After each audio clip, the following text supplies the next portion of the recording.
What if I told you that one of the boldest crimes of the century didn't happen in the shadows, but in broad daylight, under the noses of authorities, and almost no one today remembers it? Imagine millions in cash, a meticulously planned heist, and a daring escape that left investigators baffled for decades. This isn't just another true crime story. It's a tale of brilliance, betrayal, and the chilling realization that sometimes the most dangerous criminals aren't who we expect. Stay with me, because by the end, you'll question everything you thought you knew about the perfect crime. It began in a time when trust in the system was high, when security was thought to be nearly impenetrable. Banks were fortresses, armored trucks unshakable. And yet, in the midst of this confidence, a group of individuals, ordinary on the surface, was quietly plotting. They weren't violent gangsters or desperate thieves. They were professionals with access, insider knowledge, and a plan so flawless it seemed destined to succeed. The stage was set in a bustling city where cash was still king, where millions moved through counting rooms daily. And within those walls was a weakness, one so invisible that even the most experienced investigators overlooked it. The culprits studied every detail. They understood both patience and precision. They waited, they watched, and when the moment was right, they struck. To them, this wasn't just about money. It was about ego, about proving they could outsmart the system. A handful of people standing against institutions worth billions. And when the crime finally unfolded, it shocked even those who thought they'd seen everything. The plan was as daring as it was simple: infiltrate the very heart of the financial fortress.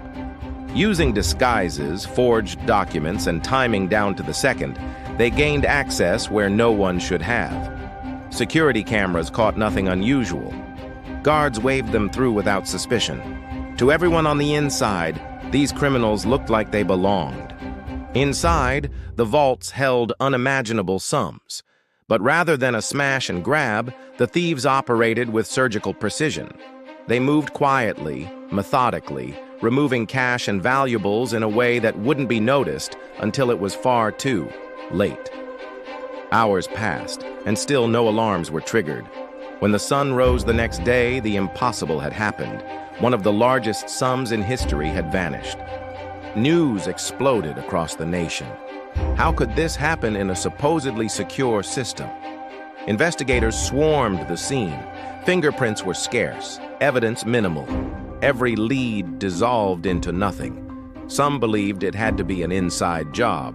Others suspected foreign syndicates.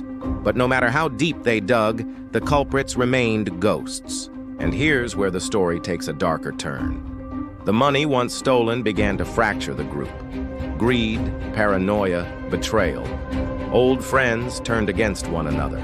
What began as the perfect crime quickly unraveled into chaos. Whispers spread of bodies disappearing, of money laundering schemes collapsing. The deeper authorities searched, the more they realized. The crime wasn't just audacious, it was toxic, poisoning everyone involved. The turning point came when one member cracked.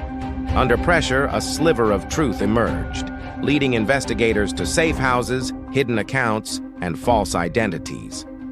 Slowly, the empire they had built in secrecy began to crumble. Arrests followed, but not all. Some vanished, escaping justice entirely, their names erased but their crimes immortalized. And yet, even with convictions and confessions, the full story remained elusive. Millions were never recovered. Some believed the missing fortune funded entire underground networks.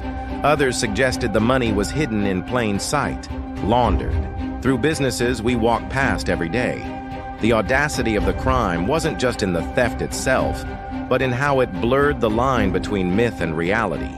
The authorities had their headlines, but the criminals had their legacy. And for those who escaped, they carried with them not just money, but the haunting knowledge that they had beaten the system and might never be caught. In the end, this crime became more than a heist. It became a mirror. It showed us the fragility of systems we place our faith in. If millions can vanish without a trace, what else might slip through unnoticed? It raised questions about trust, about power, and about whether justice is ever truly served. For the victims, the loss was devastating. For the city, it was a scar that still lingers in hushed conversations. But for the world, it became a forgotten chapter, overshadowed by louder, flashier crimes. And yet, its lessons endure. Every security overhaul, every tightening of protocols, every whisper of "what if," they all trace back to crimes like this. Crimes that forced us to rethink what safety really means. And perhaps that's the most haunting part. Somewhere, maybe, one of those original thieves is still alive, living quietly, wealth hidden, secrets buried. They could be anyone. The stranger at the cafe, the neighbor next door, the shadow that passes on the street. The audacious crime of the century wasn't just about what was stolen. It was about what it left behind. A chilling reminder that sometimes the greatest danger isn't the violence we see, but the brilliance we don't.